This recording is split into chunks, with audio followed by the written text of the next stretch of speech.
மலை மனிதனாக பிறந்த ஒவ்வொருவனும் அள்ளி அள்ளி பருக வேண்டிய அமிர்தமடாது. பியூர் சினிமா யூடியூப் சேனலுக்கு நீங்கள் கொடுக்குற பேராதரவுக்கு நன்றி. சினிமா சார்ந்த விஷயங்களை ஒரு லேர்னிங் பர்பஸாக மக்கள் எல்லாருக்கும் கொடுக்குற நோக்கத்தில் இந்த டிஸ்கஷன் எல்லாத்தையும் நம்ம சேனலில் அப்லோட் பண்ணுறோம். இது மட்டும் இல்லாமல் நம்ம சேனலில் இருக்க எல்லா வீடியோஸும் டெக்னிக்கலி யூஸ்ஃபுல்லாகவும் பல பேருக்கு அமைஞ்சிருக்கு. இது தொடர்ந்து உற்சாகமாக செய்கிறதுக்கு உங்களோட சப்போர்ட்டை லைக், ஷேர் அண்ட் சப்ஸ்கிரைப் மூலமாக எங்களுக்கு கொடுங்க. சினிமா கல்வியை ஜனநாயகப்படுத்துகிற நோக்கத்தில் தமிழ் ஸ்டுடியோவோட இந்த முன்னெடுப்பால் பல இயக்குநர்கள், நடிகர்கள், ஒளிப்பதிவாளர்கள் உருவாகியிருக்காங்க. இந்த முன்னெடுப்பு தொடர்ந்து நடக்க பியூர் சினிமாவுக்கு லைக், ஷேர் அண்ட் சப்ஸ்கிரைப் பண்ண மறந்துடாதீங்க.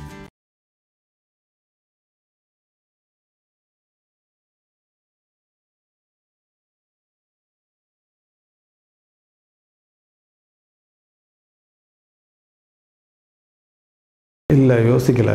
ஏன்னா ஆனால் அப்படி இருக்குங்கிறது எனக்கு தெரியும். ஒரு ஃபைட் இருந்தால் ஈவன் அந்த டப் பண்ணி போடுறாங்கல்ல படங்கள், அதுக்கே ஒரு தனி ரேட்டு, அந்த விஷயங்கள்லாம் தெரியும்.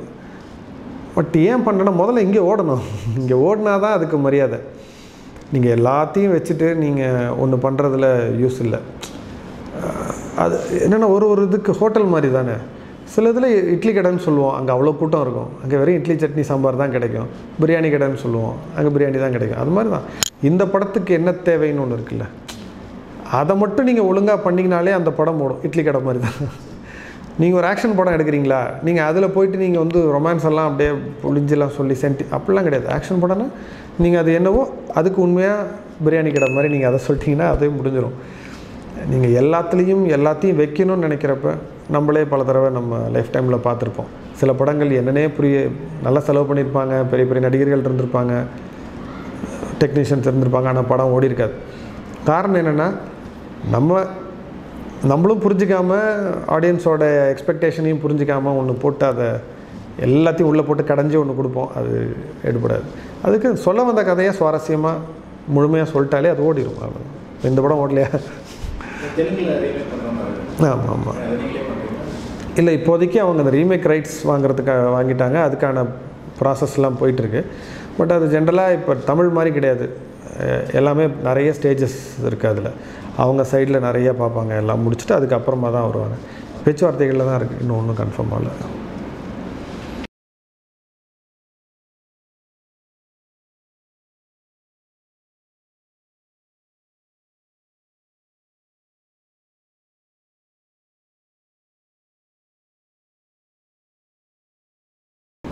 ஏன் நம்ம இப்போ இந்த காலகட்டத்தில் எடுத்துகிட்டால் மகேந்திர சிங் தோனி கல்யாணம் பண்ணது அவருடைய ஒரு ஸ்கூல் டேஸ் தான். இங்கே அஸ்வின் கூட அப்படி தான் நினைக்கிறேன். பல பேர் அப்படி சொல்லுவாங்க. நான் சொல்கிறது பிரபலங்களில் சொல்கிறேன். சரி, அது இந்த உடல் மாற்றங்கள் அது வந்து நமக்கு அது 25-30 வயசு வரைக்குமே அது வெவ்வேறு இதில் நடந்துக்கிட்டு தான் இருக்கும். அதனால் அது வெறும் ஹார்மோன்ஸ்னால் அதுக்கப்புறம் நடக்கிறதெல்லாம் என்ன ஹார்மோனல் இது கிடையாதா? அப்படி கிடையாது. அது நடந்துகிட்டே தான் இருக்குது. அந்த ஹார்மோன்ஸுங்கிறது வந்து அது ஒரு கொச்சையான விஷயம் கிடையாது. அதுலேயும் அன்புங்கிற ஒரு விஷயம் இருக்குது. அதனால் அதை நம்ம சாதாரணமாகவும், காலேஜ் வந்தோன்னே வர்றதை வந்து உண்மையான காதலாகவும், கல்யாணம் பண்ணோன்னே வர்றதை வேறு மாதிரியாகவும் அப்படி நம்ம ரொம்ப பிரிச்செல்லாம் பார்க்க முடியாது.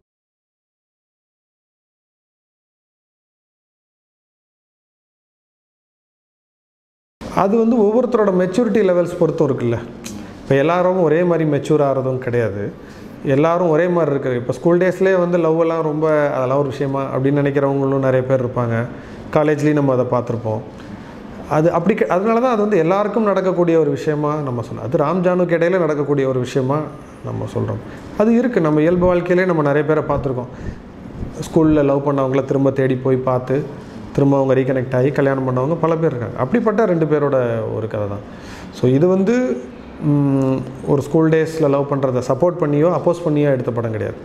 இது அப்படி பண்ணி வந்த 2 பேரை பற்றின ஒரு கதை, அவ்வளோதான்.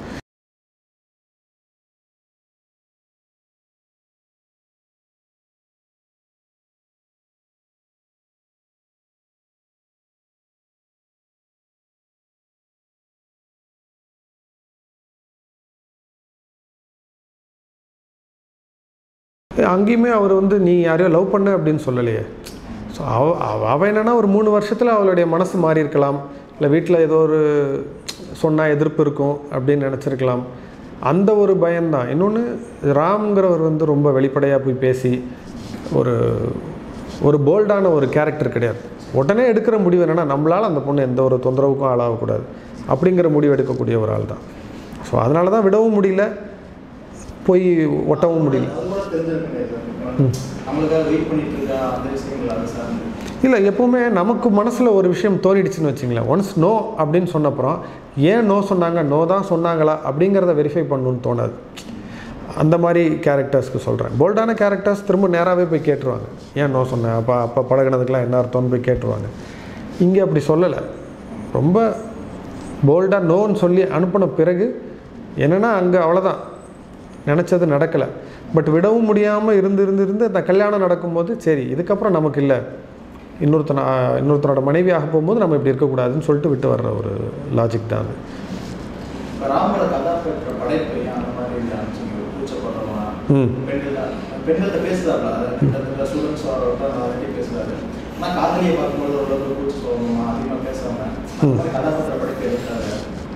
இல்லை, இதுவுமே என்னென்னா நம்ம ஜென்ரலாகவே இப்போ ஒரு அக்கா தங்கச்சிட்ட பேசுகிற மாதிரி ஒரு காதலிட்ட போய் எல்லாராலையும் பேச முடியாது. அது எல்லாருக்குமே பொருந்தும். கூச்ச சுபாவம் உள்ளவங்களுக்கு இன்னும் ஜாஸ்தியாக இருக்கும். ரொம்ப ஸ்பெஷல் கேஸ் என்னென்னா சோல்மேட்ஸ்ன்னு சொல்கிறோம்ல, பார்த்து ரொம்ப அதாவது நம்மளை மீறி ஒரு காதல் வயப்படும் போது வரக்கூடிய அந்த தயக்கம் ரொம்ப ஜாஸ்தி. ஏன்னா அந்த பொண்ணு அவனுக்கு ரொம்ப வேல்யூபிளாக தெரிவாள், ஒரு பெரிய பொக்கிஷம் மாதிரி அவள் தெரிவாள். அதாவது ஒரு காலேஜ் டேஸில் அது தோன்றதுக்கான வாய்ப்புகள் கொஞ்சம் குறைஞ்சிரும். பட் இன்னும் கொஞ்சம் அந்த ஏர்லி டீன்ஸில் கொஞ்சம் அந்த தன்மை இருக்கும். நமக்கு அவள் ரொம்ப பிடிச்ச பொண்ணை நம்ம காதல் வயப்படும் போது அவளை ரொம்ப என்ன சொல்கிறது, ஒரு தேவதை மாதிரி பார்க்கக்கூடிய அந்த ஒரு தன்மை அது இருக்கும். அது ராமோட நேச்சர்னு ஒன்று இருக்குல்ல, அதே அந்த சுபாங்கிற கேரக்டர்கிட்ட அவன் தைரியமாக தான் பேசுவான், மிரட்டுவான், அப்படி தான் இருப்பான். பட் இங்கே அது முடியாது. ஏன்னா அந்த பொண்ணுமே ரொம்ப டாமினண்ட்டான பொண்ணு,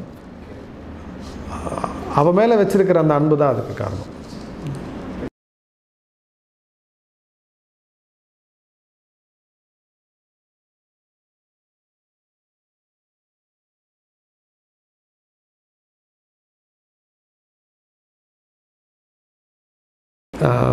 மொதல் விஷயம் என்னென்னா, இந்த படத்தில் அந்த ஒரு ராம் ஜானு 2 பேருடைய அவங்களுடைய அவுட்லுக் இருக்குல்ல, அவங்களுடைய பார்வை என்னங்கிறத முழுமையாக சொல்லணும் அப்படின்னு நினச்சோம். வெறும் ஹீரோ மட்டும் சொல்கிறதோ இல்லை வெறும் ஹீரோயின் மட்டும் சொல்கிறதோ அந்த மாதிரி, இது ஒரு உமன் சென்ட்ரிக் ஃபிலிமும் கிடையாது, ஒரு மேன் சென்ட்ரிக் ஃபிலிமும் கிடையாது, அந்த மாதிரி கிடையாது. 2 பேருக்கும் அந்த ஒரு ஈக்குவாலிட்டி இருக்கணும்னு நினச்சோம். படம் டைட்டில் போடுறதுலேருந்தே பார்த்தீங்கன்னா 2 பேரும் ஒன்றா தான் வரும். அது வேணும் அப்படின்னு நினச்சோம். அவங்களோட பாயிண்ட் ஆஃப் வியூ என்ன அப்படிங்கிறது. இன்னொன்று அது ஒரு விதமான ஹீரோயிசம் தான். எல்லாமே ஹீரோக்கே நடக்குதுன்னு சொல்கிறது அது அந்த ஹீரோயிசம் இதில் வேணாம் அப்படின்னு தோணுச்சு. இதில் வேறு ஒரு ஹீரோயிசம் ஒன்று ட்ரை பண்ணியிருந்தோம். அதனால தான் அவன் ஊரை விட்டு போயிடுறான், ராம் ஊரை விட்டு போயிடுறான், இவன் அந்த ஏக்கத்திலே இருக்கிறா அப்படிங்கிறது. ராம் திரும்பி வருவான், அவனுக்கு ஒரு வாய்ப்பு கிடைக்கும் போது அவன் திருப்பி வருவான். ஸோ ஈக்குவலாக தான் இருக்கும், யாரும் கூட குறைய அப்படின்னு ஒன்று இருக்காது. அது பல நேரங்களில் பார்த்தாலே கிவ் அண்ட் டேக்காக தான் இருக்கும். இவங்க ஒரு முயற்சி பண்ணுவாங்க, அவன் ஒரு மாறி மாறி மாறி மாறி தான் வந்துகிட்டே இருக்கும். அதுதான் யதார்த்தத்தில் உண்மையும் கூட. நம்ம சினிமாவில் ரொம்ப பார்க்குறதில்ல, அந்த விமன் பாயிண்ட் ஆஃப் வியூங்கிறத ரொம்ப பார்க்குறதில்ல. ஆனால் அது சொல்லும் போது ரொம்ப சுவாரஸ்யமாகுது படம். அது நான் சொல்லணும்னு சொல்லலை, நான் நார்மலாக சொன்னது தான். ஆனால் அதை சொல்லும் போது வெயிட்டேஜ் கூடுது. சொல்லப்போனால் அந்த விமன் பாயிண்ட் ஆஃப் வியூ சொல்லும் போது ஹீரோக்கான ஹீரோயிசம் கூடுது. அவங்க ஒரு விஷயத்தை கற்பனை பண்ணி சொல்லுவாங்கல்ல, சிங்கக்குட்டி மாதிரி நின்னா அப்படின்னு சொல்லும் போது ஹீரோக்கு டைலாகே கிடையாது, அவரை அமைதியாக அதை கேட்டுட்டு தான் இருப்பார். அங்கே த்ரிஷா சொல்லிக்கிட்டே இருப்பாங்க, இந்த மாதிரி வந்தான், கிட்ட வந்தான், அப்படி இப்படின்னு நிறைய விஷயம் சொல்லும்போது அமைதியாக இருப்பாங்க. ஆனால் பில்டப் கூடுறது யாருக்குன்னா ராம் கேரக்டருக்கு தான். ஸோ அது நடக்கும், அது இதை ஏற்றும் போது இங்கேயும் தான் ஏறும். அது ஒன்று. இன்னொன்று, இது என்னுடைய கருத்து என்னென்னா, 2 நல்லவங்க கல்யாணம் பண்ணி சந்தோஷமாக தான் இருக்கணும்னு அவசியம் கிடையாது. அவங்களுக்குள்ள முதல்ல ஒரு புரிதல் இருக்கணும், ஏதோ ஒரு பொருத்தம் இருக்கணும்னு சொல்லுவோம்ல. அது எப்படி வரும்னுலாம் நம்ம சொல்ல முடியாது, அது அப்பா அம்மா பார்த்து வச்சு வரும்னுலாம் சொல்ல முடியாது. அது 2 மனசுக்குள்ளே நடக்கிற விஷயம். அது நம்ம யாருக்காகவும் நம்ம போய் அதை யோசித்து செய்ய முடியாது. அதுதான் ஜானுவோட நிலைமையும் கூட. அவங்க கல்யாணம் பண்ணி போன மனுஷன் நல்ல மனுஷன்தான், தம் மகளுக்கு ஒரு நல்ல அப்பா தான். ஆனால் தனக்கு ஒரு மனசுக்கு பிடிச்ச ஒரு கணவனானா இல்லை, ஆனால் மோசமான கணவனானா அதுவும் இல்லை. அவர் ஒரு நல்ல மனுஷன், சொல்லாமலே எல்லாத்தையும் புரிஞ்சுக்கிறாரு, எல்லாம் பண்ணுறாரு. ஆனால் சந்தோஷமாக இருக்கானா நிம்மதியாக இருக்கேன், எனக்கு எந்த பிரச்சனையும் இல்லை, ஆனால் ஒரு பெரிய ஒரு வெற்றிடம் இருக்குது அப்படின்னு தான் அர்த்தம். அதை தான் அவங்க சொல்கிறாங்க. எதுக்கு போய் நம்ம கதைக்காக ஒருத்தனை போய் அநியாயமாக கெட்டவனாக்க கூடாதுல்ல. அவனை ஒரு குடிகாரனாவோ சிகரெட் பிடிச்சிட்டு சூடு வைக்கிறவனாவோ அவசியமே கிடையாது. இவன் இல்லாமல் வேற ஒருத்தன் இருக்கிறதே அவங்களுக்கு ஒரு பெரிய ஏமாற்றம் தானே. ராம விரும்பின ஒருத்தங்க வேற ஒருத்தனை கல்யாணம் பண்ணுங்கிறதே ஒரு ஏமாற்றம் தான். அதை சொன்னாலே போதும்னு தோணுச்சு. தேவையில்லாமல் யாரையும் கெட்டவனாக்க வேண்டாம். அதாவது ஏன் வைக்கக்கூடாதா? என்னென்னா சிலர் என்னென்னா நம்மளே பார்த்துருப்போம், ரோட்டில் போகும்போது பார்த்துருப்போம், எம்ஜிஆர் மாதிரி ட்ரெஸ் பண்ணிட்டு போவாங்க, அந்த ஜென்ரேஷனை சேர்ந்தவங்க. இன்னும் பெல் பாட்டம் போட்டுட்டு சிலர் போவாங்க. காரணம் என்னென்னா அவங்க அந்த காலகட்டத்திலே ஃப்ரீஸ் ஆகிட்டாங்க. ரொம்ப வயசான சிலரை பார்த்தா பாவாடை தாவணி போட்டு போய் பார்த்துருப்பீங்க. சின்ன பையன் மாதிரி உட்காந்து பேர் எழுதிக்கிட்டு இருப்பார். ஸோ அவங்க வாழ்க்கையில் ஒரு ஒரு ஒரு உச்சத்தை பார்த்துட்டாங்க அப்படின்னா சில நேரம் அங்கே தங்கிடுறதுக்கான ஒரு சூழல் ஏற்படும் மனசளவில். வெளியில் ரொம்ப அதை காமிச்சிக்க மாட்டாங்க. சிலர் அதை வெளியில் தெரிகிற அளவுக்கு தோற்றமாகவும் அப்படி இருந்துருவாங்க. ராம் பொறுத்த வரைக்கும் என்னென்னா மனசளவில் அங்கே நின்றுச்சு, தேங்கிடுச்சு. ஸோ அதனால தான் அவர் அவ்வளோ பெரிய சக்ஸஸ்ஃபுல் ஃபோட்டோகிராஃபராக இருந்தாலும் ஜானுவை பார்க்கும்போது திரும்ப அந்த ஒரு ஸ்கூல் பையன் மாதிரி மாறுறது, தயங்கிறது, அந்த தயக்கம் அப்படியே இருக்கிறதுக்கு காரணமும் அதுதான். இன்னொன்று அப்படி ஜானு மாதிரி ஒரு பொண்ணை பார்த்த பிறகு வேறு யார் மேலேயும் நாட்டம் வரலை அப்படிங்கிறது தான் அங்கே சொன்னோம். ஏன்னா அந்தளவுக்கு ஒரு ஒரு ஒரு அழுத்தமான ஒரு அன்பு இருந்தால் மட்டும்தான் இவ்வளோ நாள் கழிச்சும் அது திரும்ப இதாக முடியும். இல்லைனா இது ரொம்ப ரெண்டு அடல்ட்ஸ்க்கு இடையில் ஒரு பேச்சுவார்த்தை இருக்கும்ல, அப்புறம் ஏன் இப்படி இருக்கு அப்படின்னு ரொம்ப என்ன சொல்கிறது, ரொம்ப ப்ராக்டிக்கலான ஒரு பேச்சாக தான் இருந்திருக்கும். ஆனால் இவங்களுக்குள்ளே இருக்கிறது அப்படி கிடையாது. கிட்டத்தட்ட அந்த ஸ்கூல் டேஸுக்கு போய் தான் ரெண்டு பேருமே பேசுவாங்க, அப்படி தான் இருப்பாங்க.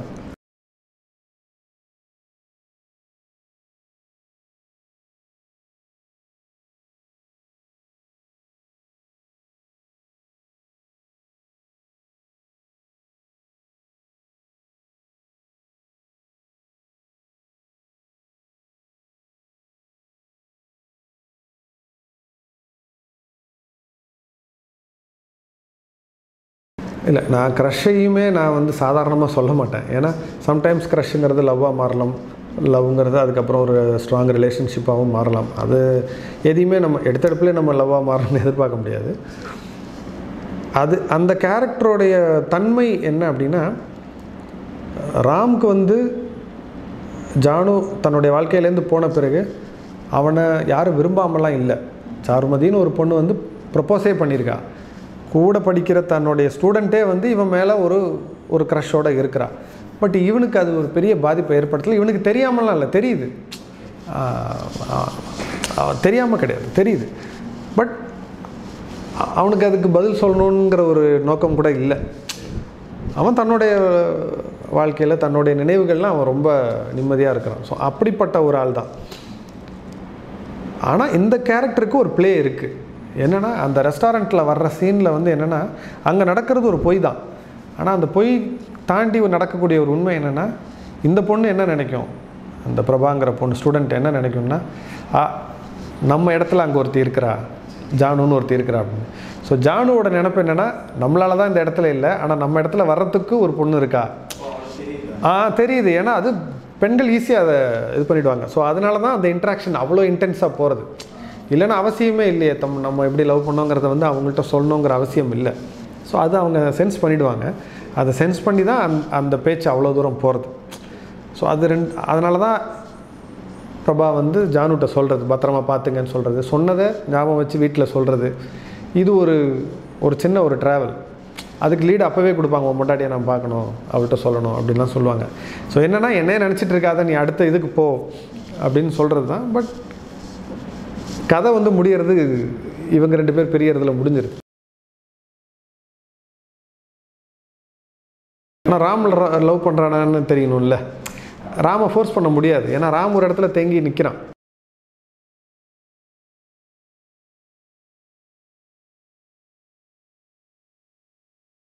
இல்லை, அதுதான். ஸோ இப்போ என்னென்னா, ராமுக்கு என்ன இருக்குதுன்னு முதல்ல தெரியணும். இப்போ பிரபா மேலே ஒரு இன்ட்ரெஸ்ட் இருக்குன்னா அங்கேயே சொல்லியிருக்கலாம். ஸோ சொல்லலை. இன்னொன்று ஒரு ஏஜ் டிஃப்ரென்ஸுன்னு இருக்குல்ல. 37 வயசு இருக்கிற ஒரு ஆம்பளைக்கு ஒரு 18-19 வயசு பொண்ணை பார்க்குறதுங்கிறது இயல்பாக நடக்கக்கூடிய ஒரு விஷயம் கிடையாது, அன்லஸ் ராமுக்கு அதில் இன்ட்ரெஸ்ட் இருந்தால்.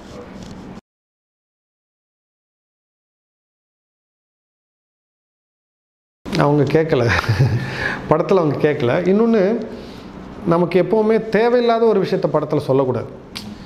இப்போ நீங்கள் ஒரு விஷயத்தை இவங்க 2 பேருக்குள்ளே ஏதோ அந்யோன்யமாக நடந்துருமோ அப்படின்னு நினைக்கும் போது நமக்கு அந்த ஹஸ்பண்டோட முகம் வரக்கூடாது, குழந்தையோட முகம் வராது, ஆப்வியஸ்லி வராது. ஸோ அந்த அந்த கணவன் அப்படிங்கிற விஷயமே எப்போ வரும்னா படத்தோட செகண்ட் ஹாஃபில் தான் வரும், அந்த பேச்சே வரும். அவர் ஒரு நல்ல மனுஷன். ஸோ அவர் சிங்கப்பூரில் இருக்கிற ஒரு நல்ல மனுஷன், அவ்வளோதான். அவருக்கும் கதைக்கும் எந்த ஒரு விஷயமும் கிடையாது. இந்த குழந்தையுமே அவன் ஏன் பார்க்கணும் அப்படின்னு ஏன் காட்டுறோம், ஏன் பார்க்கணும், ராம் ஏன் பார்க்கணும் அப்படின்னா கிட்டத்தட்ட தன்னோட மகளை பார்க்குற மாதிரி ஒரு ஒரு அனுபவம் அது. ஆனால் பார்க்கணும்னு துடிக்கும் போது கைக்கு வராது, ஃபோன் போயிடும். அதை புரிஞ்சுக்கிட்டு அவங்க கொடுப்பாங்க, மற்றவங்களுக்கு புரியாது, அவங்களுக்கு புரியும். ஸோ அவங்க ஃபோனை திருப்பி கொடுக்கும்போது சுற்றி அத்தனை பேர் இருக்காங்கங்கிறது தெரியாமல் ரொம்ப அதை ஆர்வமாக பார்க்கும்போது தான் அதை கிண்டல் அடிக்கிறது. ஸோ அது இன்டைரக்டாக ஒரு பொறுப்பை கொடுக்குற ஒரு விஷயமும் கூட. ஜானுக்கு ஒரு மகள் அங்கே வெயிட்டிங், போய் ஆகணும். இங்கே ஒரு நாள் கடந்து நம்ம இங்கே இருக்க முடியாது, ஜானு ராம் கூடயும் இருக்க முடியாது. ஏன்னா அங்கே ஒரு மகள் இருக்கா அப்படிங்கிற ஒரு ஒரு ஒரு அறிவுறுத்தல் மாதிரி விஷயம்தான் அது.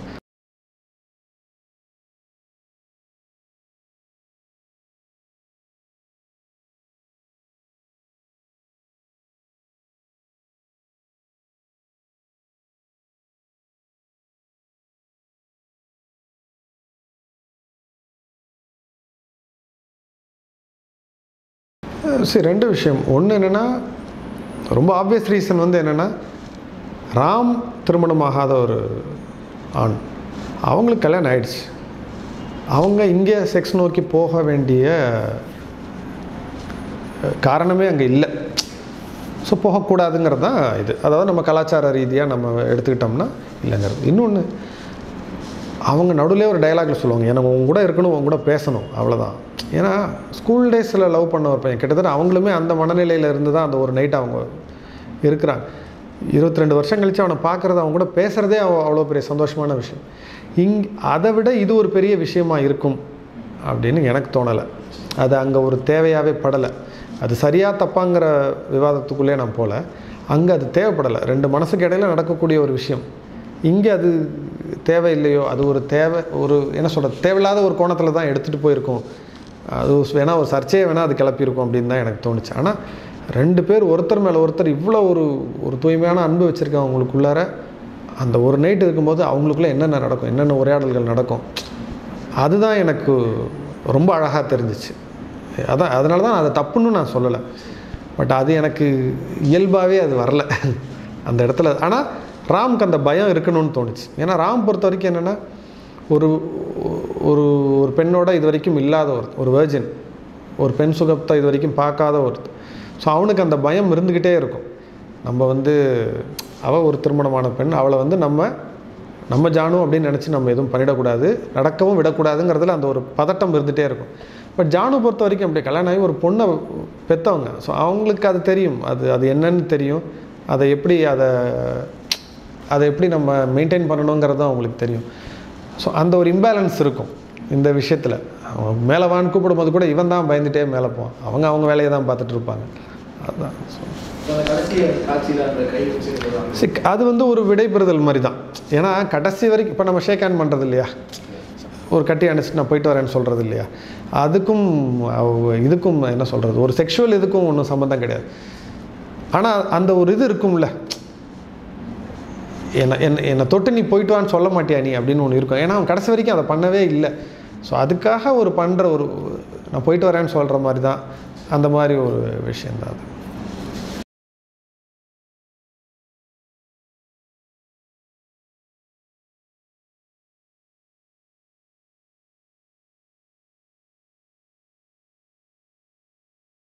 இல்லை, நான் அப்படி யோசிக்கலை உண்மையாகவே. எனக்கு என்ன ஒன்று தோணுச்சுன்னா, இதை பார்க்கும்போது அவங்களுக்கு என்ன ஏற்படுங்கிறத பற்றி நான் யோசிக்கலை.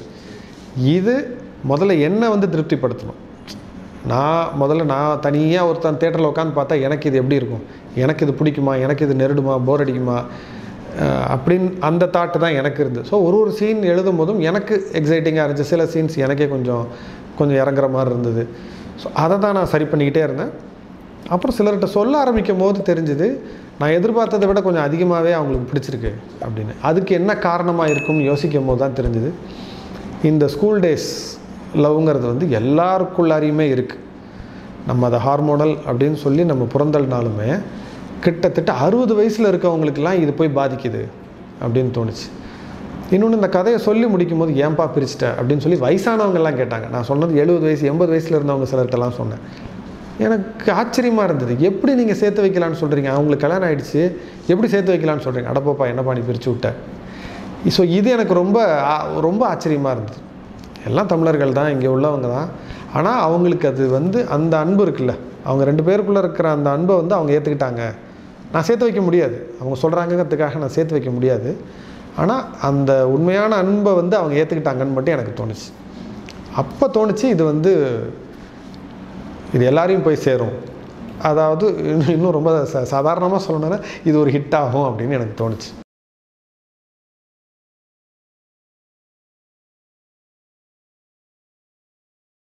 ஒரு சிலர் சொன்னாங்க, என்கிட்டையுமே சொன்னாங்க.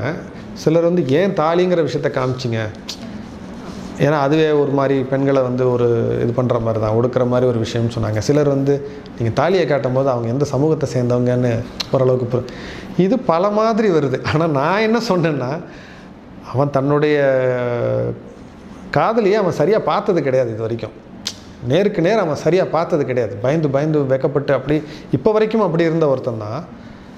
ஸோ முதல் தரையாக அவள் கண்ணை மூடி தூங்கிட்டு இருக்கா, அவள் முகத்தை வந்து பார்க்க முடியுது. அப்பயுமே லைட்லாம் ஆஃப் ஆகி தான் இருக்குது. ஸோ ஆசை தீர பார்க்குறான், தன்னுடைய காதலின்னு நினச்சி பார்க்கும்போதே அது இன்னொருத்தனோட மனைவிங்கிற ஒரு தாட் வர்றது இருக்குல்ல. எங்கேயுமே அதை மேலவங்க விடலை, முழுமையாக தன்னோட காதலி அப்படின்னு போயிட முடியல. ஏன்னா மனைவி, இன்னொருத்தனோட மனைவி, அதை குறிக்கிறதுக்கு தான் அதை பார்த்தோன்னே ஐயோ தப்பு அப்படின்னு சொல்லுவோம்ல, அந்த மாதிரி ஒரு விஷயம்தான். பட் பார்க்குறவங்களுக்கு இப்போ அதான் நான் சொல்கிறேனே, ஒரு சராசரி மனுஷன் இதை பார்க்கும்போது அது வேறு மாதிரி தோணும். ஒரு ஃபெமினிஸ்ட் ஒருத்தங்க பார்த்தாங்கன்னா அவங்களுக்கு வேறு மாதிரி தோணும். ஸோ ஒருத்தருக்கு ஒரு எழுத்தாளர் பார்த்தாருன்னா அவருக்கு வேறு மாதிரி தோணும். எதையுமே கண்டுக்காத ஒருத்தன் பார்த்தா அவனுக்கு வேறு மாதிரி தோணும். அது ஒருத்தருக்கு ஒரு மாதிரி தோணும். பட் என்ன சொல்கிறது, அது நான் சொல்ல வந்த விஷயம் இதுதான், வேறு ஒன்றும்.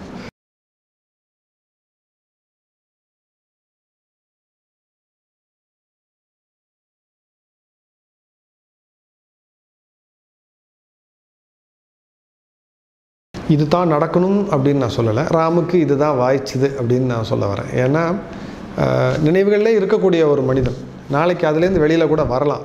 பட் இன்றைக்கி வாழ்க்கையை அவருக்கு கொடுத்தது என்ன அப்படின்னா, திரும்ப ஒரு இரவுக்கான நினைவுகளை தான் கொடுத்துருக்கு. ஸோ அதுக்கு சாட்சியாக தான் இதை தூக்கி உள்ளே வைக்கிறார். ஸோ அதனால் இதுக்கப்புறம் அவர் கல்யாணம் பண்ணாமல் தான் இருக்கணுமா, ஜானுவை நினச்சிக்கிட்டே அதெல்லாம் நம்ம சொல்லலை. இந்த இரவுக்கு இவங்க 2 பேரும் அந்த இரவு ஒன்றா இருந்ததுக்கு சாட்சி வேறு எதுவுமே கிடையாது. யாரும் பார்க்கல, எதுவுமே சாட்சி கிடையாது. பட் அதோட ஒரு நினைவாக ராமுக்கு கிடைக்கிறது என்னென்னா, திரும்ப அந்த ட்ரெஸ் எப்படி அந்த இங்கடிச்ச சட்டை அந்த துப்பட்டா இருந்ததோ அது மாதிரி இப்போ அந்த ட்ரெஸ் இருக்குது. ஸோ அதை உள்ளே வச்சு திரும்ப நினைவுகளை உள்ளே வச்சு பூட்டுறாரு. அவ்வளோதான். நாளைக்கே என்ன வேணாலும் நடக்கலாம், நடக்கக்கூடாது. இதுக்கப்புறம் அவர் வந்து திரும்பவும் பிரம்மச்சாரியாகவே தான் சுற்றிட்டு இருந்தாருங்கிற மாதிரி நம்ம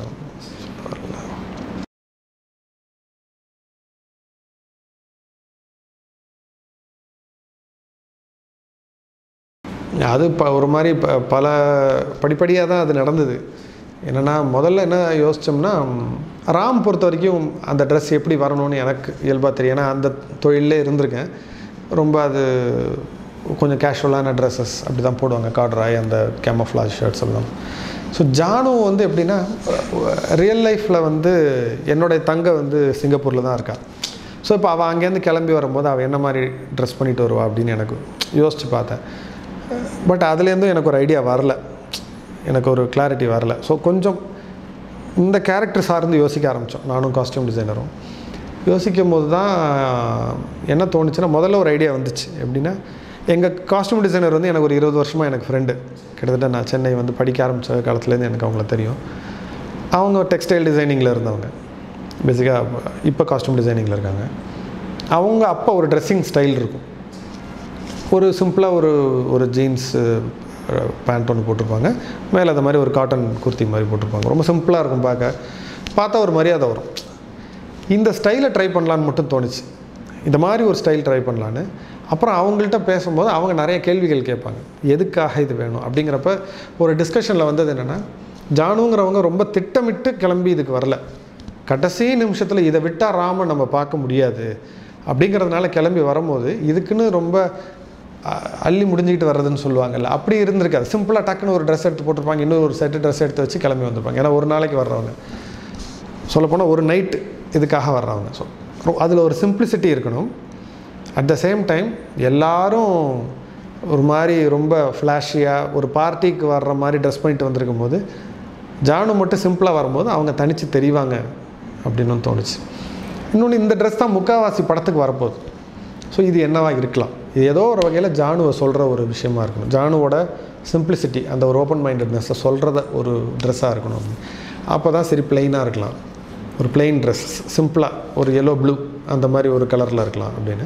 அதில் கொஞ்சம் செல்ஃப் டிசைன் மட்டும் இருக்கும், ரொம்ப பிளெயினாகவும் இல்லாமல் ஒரு சின்ன ஒரு டிசைன்ஸ் மட்டும் இருக்கும். இதை போடலாம் அப்படின்னு தோணுச்சு. ஆனால் இதை வாங்கி நாங்கள் த்ரிஷாவை போட வச்சு பார்க்குற வரைக்கும் எங்களுக்கும் ஒரு பெரிய ஒரு இது இல்லை, இது என்னவா இருக்கும்னு. ஏன்னா இந்த ட்ரெஸ்ஸை வாங்கும் போதே காஸ்டியூம் டிசைனருக்கும் கேமராமேனுக்கும் சண்டை, இதை வாங்கலாமா. அவர் ஒரு ப்ரௌன் கலர் எடுத்து வச்சுட்டு பெரிய சண்டை போயிட்டு இருந்தது. ஆனால் நான் எனக்கு எல்லோ தான் பிடிச்சிருக்குன்னு சொல்லி எடுத்துட்டேன். மறக்காம சப்ஸ்கிரைப் பண்ணிடுங்க.